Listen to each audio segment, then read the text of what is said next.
Welcome to The Bark Covered House. This is chapter 14 of William Knowlin's amazingly good book about Frontier, Michigan. Chapter 14, Our Road and How I Got Wounded. Father got our road laid out and districted for 1.5 miles on the north and south section line. 1 mile north of our place, it struck the Dearborn Road. Father cut it out, cut all the timber on the road 2 rods wide. After it was cut out, I could get on the top of a stump in the road by the side of our place and look north carefully along the stumps for a minute. And if there was anyone coming on the road, I could distinguish them from the stumps by seeing them move. In fact, we thought we were almost getting out into the world. We could see the sand hill where Father finally bought and built his house. Father was pathmaster for a number of years, and he crosswayed the lowest spots and across the black ash swales. He cut logs 12 feet long and laid them side by side across the center of the road. Some of the logs that he put into the road on the lowest ground were more than a foot through. Of course, smaller poles answered where the ground was higher. We called this our corduroy road. In doing our road work and others doing theirs, year after year in the course of time, we had the logway built across the wettest parts of the road. And when it was still, I could hear a cart or wagon coming or going, rattling and pounding over the logs for nearly 1 mile. But it was so much better than water and mud that we thought it was quite passable. We threw some clay and dirt onto the logs, and it made quite an improvement, especially in the dry time. But in the wet time, as was then and is now, a very disagreeable road to travel, as the clay gathers on the feet of the pedestrian until it is a load for him to carry. This gave it, in after times, the name of Hardscrabble Road. When it was wet, it was almost impossible to get through with a team and a load. At such times, we had to cross Mr. Pardee's place and go along the trail on a road running near the old trail. Now, the Hardscrabble Road is an old road leading to the homes of hundreds. Sometimes there may be seen 12 or 15 teams at once on the last half mile of that road, besides the footmen coming and going, all in busy life. They little know the trouble we once had there in making that road. Father had very hard work to get along. He had to pay Mrs. Phillahaven $27 every year to satisfy her on the mortgage, as he was not able to pay the principal. That took from us what we needed very much. If we could have had it to get us clothes, it would have helped us, as we were all poorly clad. Some of the younger children went barefoot all winter a number of times, and I often saw their little barefoot tracks in the snow. As we had no team, we had to get along the best we could.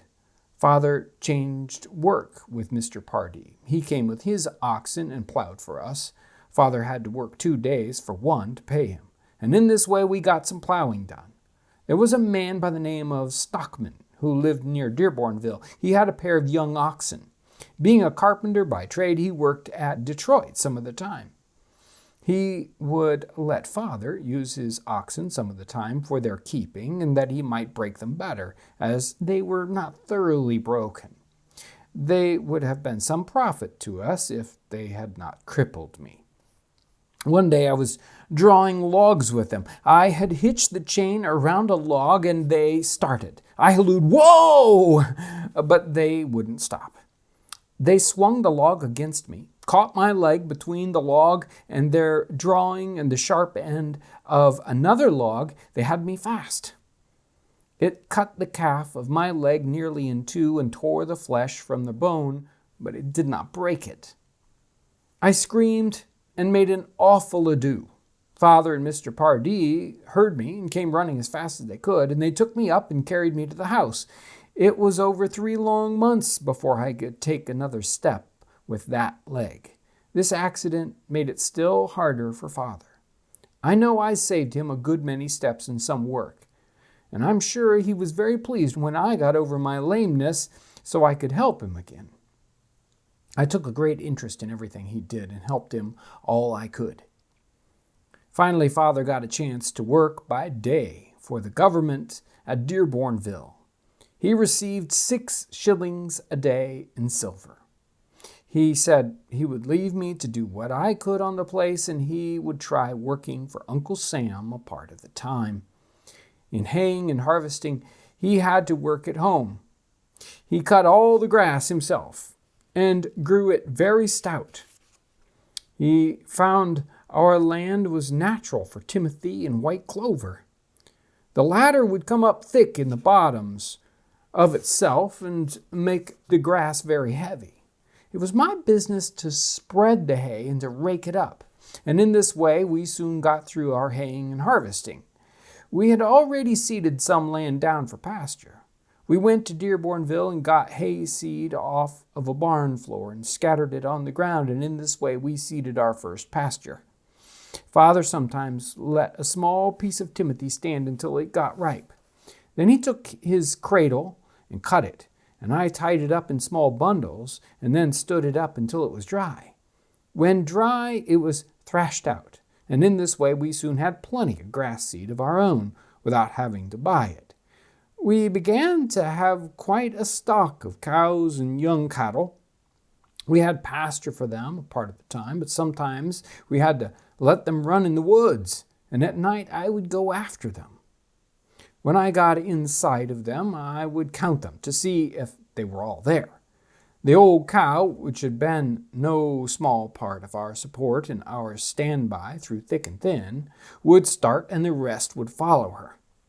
When they were strung along ahead of me and I was driving them, I would think to myself, now we've got quite a herd of cattle.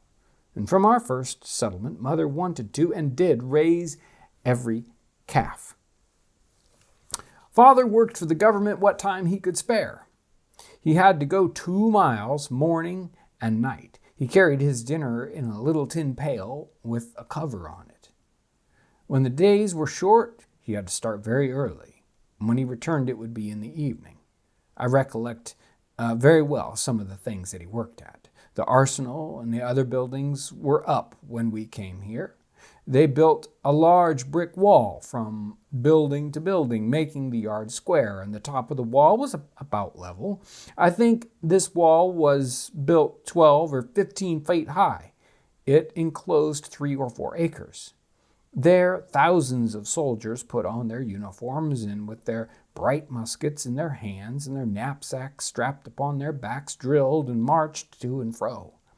There they prepared themselves for the service of the country and to die, if need be, in defending the old flag of stars and stripes which waved there above their heads. Little thought that the ground under their feet, so beautiful and level inside that yard, was made ground in some places for 6 or 8 feet deep, and that it was done at Uncle Sam's expense for the pleasure of his boys in blue.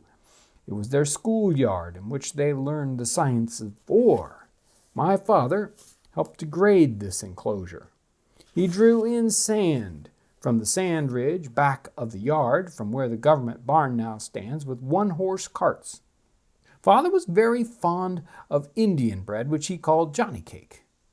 When Mother had wheat bread for the rest of us, she often baked a Johnny cake for him. And one day he took a little Johnny cake, a cup of butter, and some venison in his tin pail for dinner. He left it as usual in the workshop. At noon he partook of his humble repast.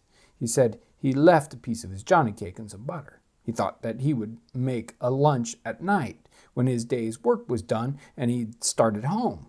He went for his pail and found that his lunch was gone, and in place of it was a beautiful pocket knife. He said there were 2 or 3 government officers viewing and inspecting the arsenal and ground that day, and he said they went into the shop where he left his dinner pail and lunch, and he was sure that they were the ones who took his lunch. He said that he knew they were good, for they ate all the Johnny cake and the butter that he had left. The knife was left open, and he thought they forgot and left it through mistake, but I think more probably they knew something of Father's history. He was one who would have been noticed in a crowd of workmen. I have no doubt the boss told them that he was a splendid workman, that he had had bad luck, that he lived on a new place 2 or 3 miles back in the woods, and that he had a large family to support and come clear out here every day to work. Here's his dinner pail, one says. Let's look in it. And what did they see but a piece of Indian bread and some butter? And methinks one of the officers might have said, I've not eaten any of that kind of bread since my mother baked it down in New England. Let's try it. And then he took out his knife, and he cut it in 3 or 4 pieces and spread the butter on it, and then they ate it. And then he said, Here's my knife worth 12 shillings. I will leave it open, and he shall have it. For being a good workman, and to recompense him for what we have eaten. It has reminded me of home.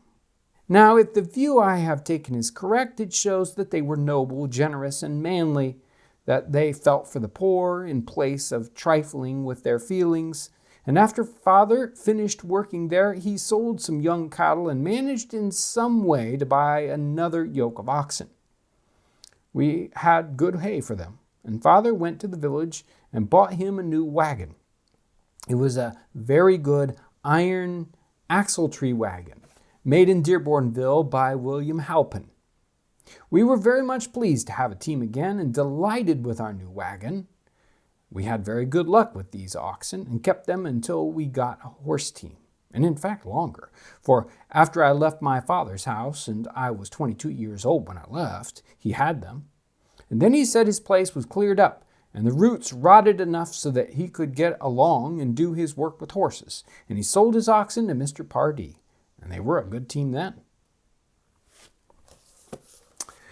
That's chapter 14 of The Bark-Covered House. And a corduroy road. I remember in 4th grade learning Indiana history, and corduroy roads were one of the things we talked about there. And it's interesting that we didn't have at least that I remember, a direct connection. In a history book, you get an idea. Hey, sometimes the roads were muddy, and they had roads where they laid the logs down, and it made it bumpy like corduroy fabric.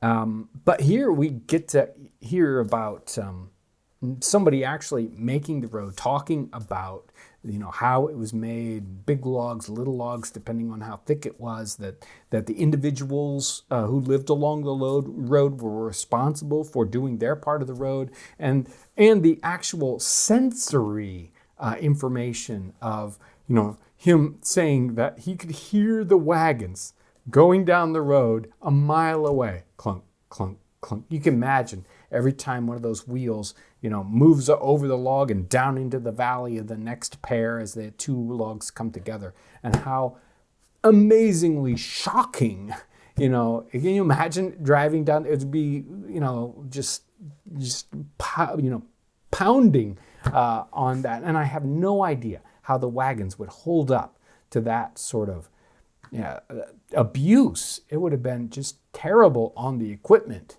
that constant jarring of the axles. And here he even talks about an iron axle on the new wagon, that's so much better than the old wagon that was probably had a wooden axle.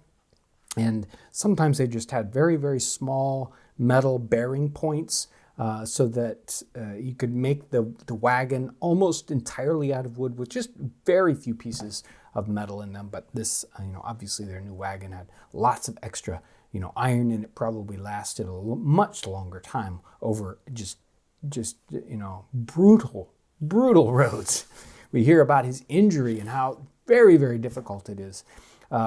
People in this situation had to be able to work all the time. It was survival to be able to work. And having your oldest son lame for 3 months, not being able to help you, was a great detriment to getting the workload done. So there's a great chapter, and so many little pieces to pick out. Can't recommend The Bark-Covered House enough for understanding our history, and better than a history book. telling you about what's going on in the 1830s and what frontier life is about.